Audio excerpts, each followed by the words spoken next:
When Natalie Rivers signed her first record deal at just 17, she should have been over the moon. Discovered at a high school talent show in suburban Ohio, Natalie had the voice, the look, and the drive. Major labels were circling like hawks, all eager to mold her into the next big thing.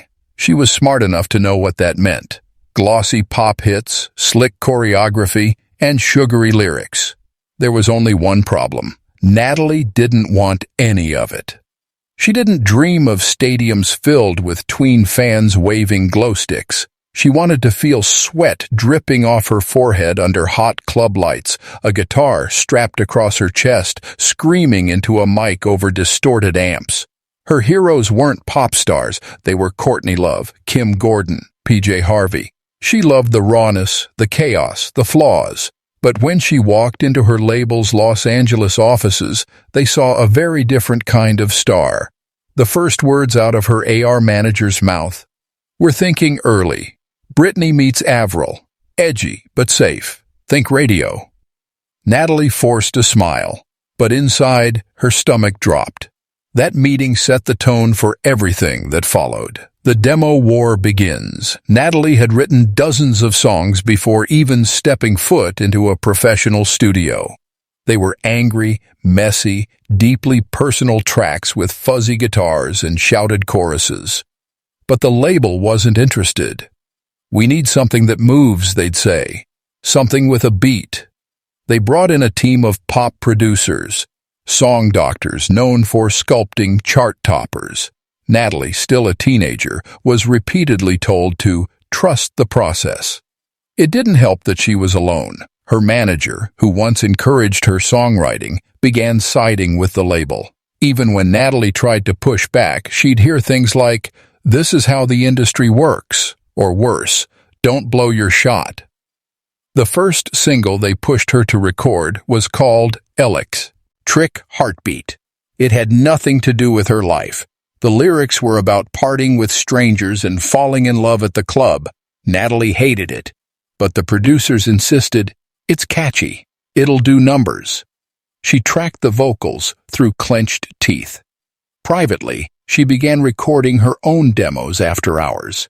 In a dusty corner of the studio, an intern helped her lay down the songs she actually cared about. Songs like Static, Lipstick Bruises, and I Hate the Mirror.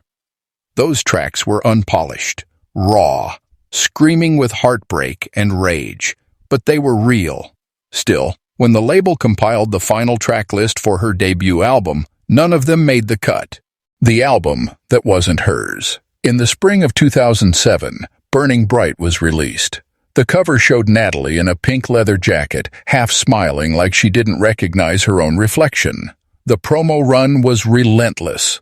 Mall tours, morning shows, and magazine spreads. She was told to say the album was a dream come true, but in private interviews, she started slipping. When one radio host asked her which song meant the most to her, Natalie simply said, "None of them. Not really." The record sold decently. It peaked at number 48 on the Billboard 200. The single Electric Heartbeat became a minor summer hit, but the reviews were mixed at best. Critics called the album shiny but shallow. Others said she sounded detached, like she didn't believe her own lyrics. What hurt more was that fans noticed too.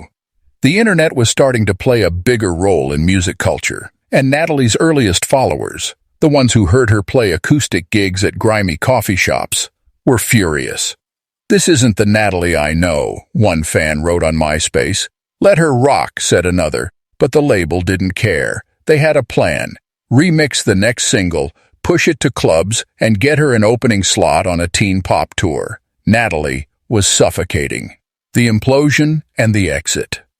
By the time Burning Bright wrapped its tour cycle, Natalie was done. She started showing up late to rehearsals. She refused to sing certain songs live. One night in Phoenix, she stopped mid-set and told the audience, "These songs weren't written by me. This isn't who I am." The clip went viral. Her label panicked. Her manager stopped returning calls. Behind the scenes, they tried to repackage her image, maybe something emo, maybe more synth-driven. But Natalie refused. She demanded to be released from her contract. The legal battle dragged for almost a year. She eventually walked away, broke, exhausted, and convinced she'd not ever make music again. But she left with one thing the label couldn't own: her voice.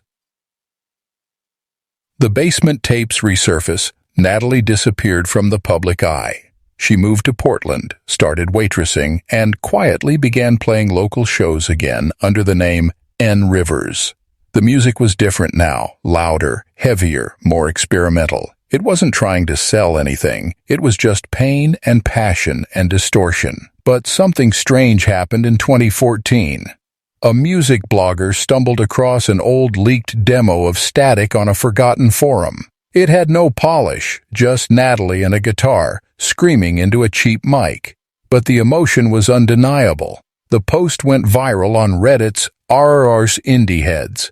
Suddenly, people started asking, what happened to her? Soon, fans were digging into her past. The narrative took shape. The label that wanted a pop princess, the artist who resisted. The Flawed debut, once dismissed as empty, was re-examined through a new lens. YouTubers made video essays. Vinyl collectors searched for rare promo copies. A new wave of alternative fans embraced the record as a symbol of creative suppression. Natalie Rivers became a cult icon. The Redemption Record. In 2017, exactly 10 years after her debut, Natalie finally released a new album on her own label. It was called Recoil, a name loaded with meaning. Gone were the session producers, the pitch correction, the marketing gimmicks. Recoil was loud, messy, and unapologetically personal. Pitchfork gave it a glowing 8.5. Rolling Stone ran a profile titled "The Girl Who Refused to Smile." But Natalie didn't care about reviews. What mattered was that Recoil was hers. At live shows, fans would sing along not just to the new material, but to tracks from Burning Bright. Somehow, Electric Heartbeat had taken on a new meaning. Fans would mosh to it like a protest anthem, yelling the lyrics with a kind of ironic defiance. The song that once felt like a prison had become a symbol of her rebellion.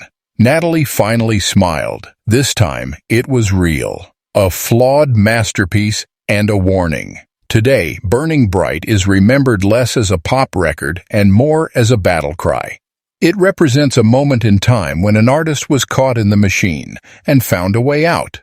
It's studied in music courses about artist-label dynamics. It's name-checked by young alt artists who say they found strength in Natalie's story. And yet, Natalie doesn't celebrate it. She still calls it a ghost of what could have been. But for many fans, Burning Bright is a flawed masterpiece. Not because it's perfect, but because its flaws tell a story. You can hear the tension in her voice, the way she resists the beat, the way her lyrics feel disconnected. All of it makes the record oddly powerful. It's not just an album, it's evidence. Evidence of what happens when the industry tries to manufacture authenticity, and what happens when authenticity fights back. The legacy of a cult icon. Natalie Rivers is now 35. She tours when she wants. She runs a small label supporting female and non-binary punk acts. He mentors young artists, especially those being told they need to tone it down.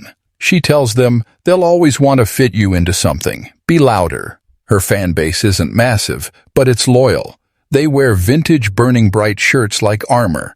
They know every lyric from Recoil. They swap bootlegs of her early demos on cassette. And every July 10th, the date Burning Bright was released, they flood social media with the hashtag #LetHerRock. Natalie doesn't regret her debut anymore. It's part of her story. A scar, maybe, but also a flag. She didn't become the pop princess the label wanted. She became something stronger, a legend.